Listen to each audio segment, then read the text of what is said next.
Sir, కంచె గచ్చిబౌలి వివాదం అసలు ఏం జరుగుతుంది? సుప్రీంకోర్టు దీనిపై ఏం చెప్పింది?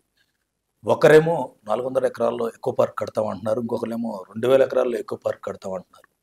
ఇవన్నీ వీళ్ళకి ముందే తెలీదా? బుల్డోజర్లు తీసుకెళ్ళి సదును చేసే ముందు వీళ్ళకి తెలీదా సార్ ఇవన్నీ? చాలా బాగా చెప్పారండి. ముందే తెలియదా అంటే తెలియక కాదండి వాళ్ళకి. ఇది ఒక రాజకీయ నాటకంలో భాగంగా ఈ పదాలు వాడటం జరిగింది.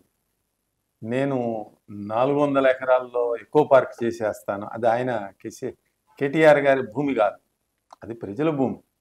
అది ఆల్రెడీ అక్కడ మొక్కలయ్యి ఉన్నాయి, ఒక ఫారెస్ట్ లాగానే ఉంది.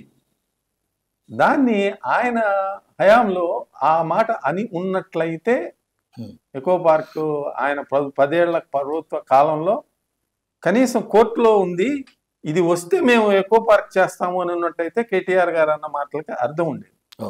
ఇక రేవంత్ రెడ్డి గారు అంటారా, టీజీఐఐసికి అది అప్పజెప్పక మునుపు తెలంగాణ స్టేట్ ఇండస్ట్రియల్ ఇన్ఫ్రాస్ట్రక్చర్ కార్పొరేషన్కి అప్పజెప్పి దాన్ని అమ్ముదామనే ఆలోచన చేయక ముందు మీరు అడావుడు పెడబాకండి, ఇందులో మేము ఇది 400 ఎకరాలు ఇది పోయినా మేము వేరే చోట 2000 ఎకరాలది మేము చేస్తాము అని చెప్పున్నట్లయితే అది వేరే విధంగా ఉండేది.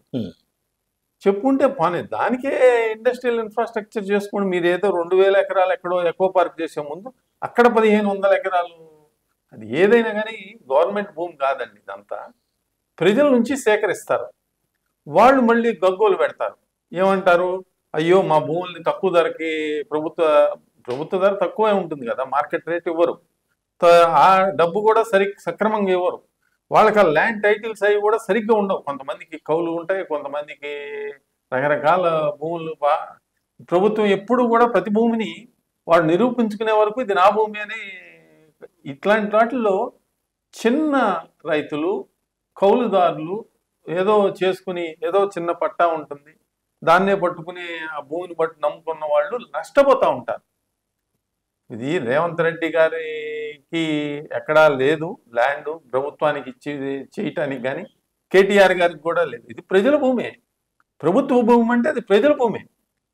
అది ఫారెస్ట్ ల్యాండ్, అది అక్కడ మొక్కలు ఉన్నాయి. మొక్కలు ఉన్నప్పుడు మొక్కలకు ఒక వాల్డా చట్టం ఉంది. మొక్క అనేదాన్ని కొట్టాలి అని అంటే ఇది సింపుల్ లాజిక్ అండి.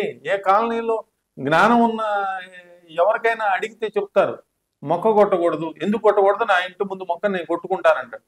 కాదు బాబు, వాళ్ళ చట్టం అనేది ఒకటి ఉంది, మీరు అప్లై చేసుకోవాలి చట్టరీత్యా. ఒక మొక్క కొడితే దానికి బదులుగా 2 మొక్కలు అదే జాతికి చెందిన వాటిని నాటాలి, ఇంత ఫీజు అని ఉంటుంది, అది కొట్టాలి అని. మరి మీరు ఏ ప్రభుత్వం ఏ విధంగా ఆ ప్రభుత్వ చట్టాన్ని చేసిన చట్టాలను ఉల్లంఘిస్తుంది? మీరు న్యాయం మాట్లాడుకోరు. రేవంత్ రెడ్డి గారు అక్కడ మనిషి కాదు, అక్కడ ప్రభుత్వాన్ని మనం విమర్శించక తప్పదు. ఇప్పుడు సుప్రీంకోర్టు కలగజేసుకుంది, రాత్రికి రాత్రి బుల్డోజర్లు తీసుకువెళ్ళి ఒక పెరిగిన మొక్కలన్నీ కొట్టేసేసి. ఎందుకు? అవసరాల కోసం. ఎవరన్నా చెప్పారా? మీకు నిజంగానే అవసరాలు ఉన్నాయి, మంత్రివారిని నడవటం లేదు, ప్రజలకు చెప్పండి. మేము ఇలా వాగ్దానాలు చేశాము, నడపలేకపోతున్నాము అని ప్రజలకు చెప్పండి. ప్రజలు హర్షిస్తారు కూడా. మీకు నిజాయితీగా చెప్పినట్టయితే రేవంత్ రెడ్డి గారు నిజాయితీ పరిపాలన చేస్తున్నారు అని అనుకుందాం. అనుకుంటే చెప్పాలి, మేము చేయలేకపోతున్నాము, ఇది అనవసరంగా మేము తెలియక ఇచ్చాము, ఇన్ని హామీలు ఇచ్చి ఉండాల్సింది కాదు అని చెప్తే అప్పుడు ప్రజలు తప్పకుండా మన్నిస్తారు. అలాగే ఇప్పుడు ఎన్విరాన్మెంటలిస్టులు ఎవరు లేరు, పర్యావరణవేత్తలు ఎవరు లేరు. అంటే ఎడ్యుకేట్ చేసేవాళ్ళు, ప్రజలను ఎడ్యుకేట్ చేసేవాళ్ళు, స్టూడెంట్స్ వాలంటరీగా అది ఆ ఉద్యమాన్ని టేకప్ ఎవరు కూడా. ఎన్నో సంఘాలు ఉన్నాయండి. ప్రెస్ మీట్లో వదరగొడితే సంఘాలు చాలా మంది ఉన్నారు, పర్యావరణవేత్తలు. పెద్ద వాళ్ళని ఆర్టికల్స్ రాస్తూ ఉంటారు. జీవ వైవిధ్యం అంటారు, ఎకాలజీ అంటారు, ఎన్విరాన్మెంట్ అంటారు, బయోడైవర్సిటీ, రకరకాల పేర్లు పెడతారు, మోగజీవుల సంక్షేమం అని అంటారు. కానీ ఎవరు కూడా వాయిస్ ఇవ్వటానికి ముందుకు రావట్లేదు. దీనికేంటంటే దీనికి వాళ్ళని ముసుగు వేసి ప్రభుత్వం రాజ్యహింస చేస్తుందేమోనని భయంతో. అంటే రాజ్యహింస, విజిల్ బ్లోయర్ మీద రాజ్యహింస ఎక్కువగా జరుగుతున్న కాలంలో ఉన్నాం మనం, అది గమనించాల్సిందే.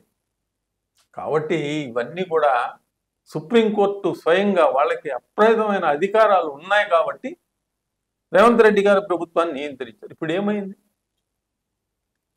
కేటీఆర్ గారికి మైలేజ్ రాలేదు, మరి రేవంత్ రెడ్డి గారికి మైలేజ్ రాలేదు, అప్రతిష్టను మూట కట్టుకున్నారు.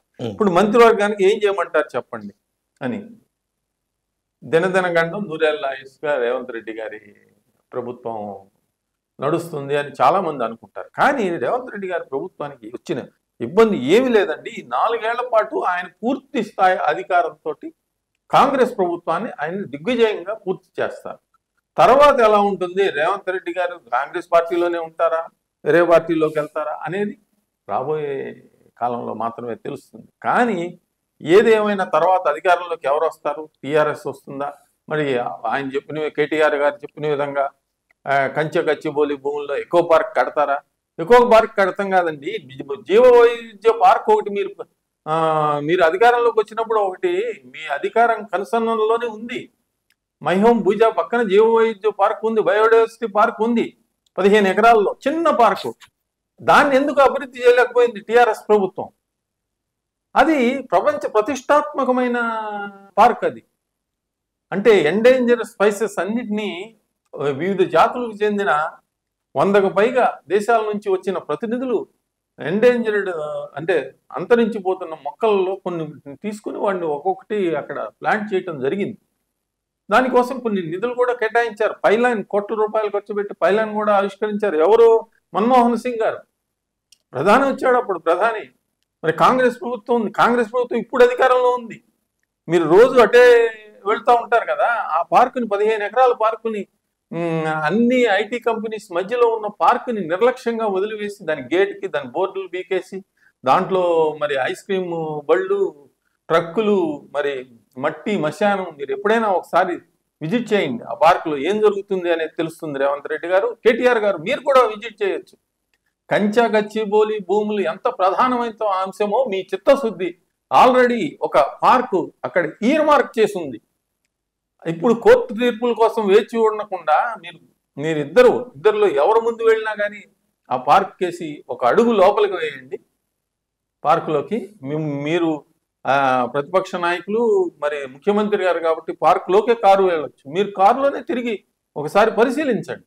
ఆ చుట్టూ తిరిగి పరిశీలించి దాన్ని ఏం చేయాలో మీ చిత్తశుద్ధి ఎన్విరాన్మెంట్ మీద, బయోడైవర్సిటీ మీద, ఎకాలజీ మీద, ఆ సిస్టమ్స్ మీద, ఎండేంజర్ అంతరించిపోతున్న జాతుల పట్ల మీ యొక్క ప్రేమను చూపించుకోండి.